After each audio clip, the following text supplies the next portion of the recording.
What do we do with spent nuclear waste? Let's talk about it. This is Yucca Mountain out in Tonopah, Nevada. It's sort of in the middle of nowhere, and that's exactly where we want it to be, because back in 1987, the US federal government designated this location as the National Nuclear Waste Repository. Some people call it a landfill, but it's really a long-term storage facility. Let me explain. This is the outside of one of the entrances into the mountain, and for some reason I think it would confuse Wile E. Coyote. And here's another picture on the inside. They basically bored out and reinforced the entire mountain from the inside, which you can imagine is very expensive, which unfortunately means these idiots started bickering. Long story short, under the Obama administration in 2011, the site was basically defunded.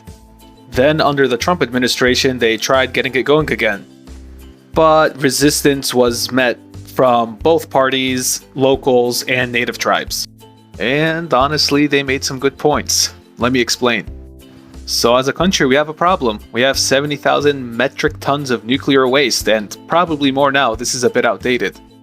And the Yucca Mountain site is only 80 miles away from Las Vegas.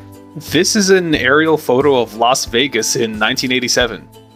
And this is an aerial photo of Las Vegas in 2022. This is the strip right here. That's it. Look how many people live here now. It's a real city.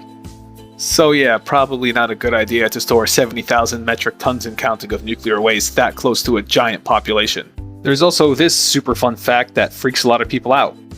There are 4 faults right underneath the mountains, and faults are basically where earthquakes happen.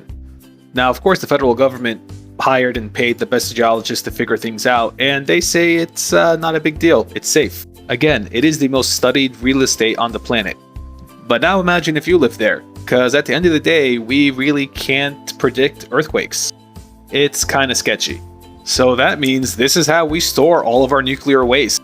It's called dry cask storage, and it's stored on site at every nuclear facility. Kind of sketchy. Maybe it would be better underneath a super reinforced mountain. What do you guys think?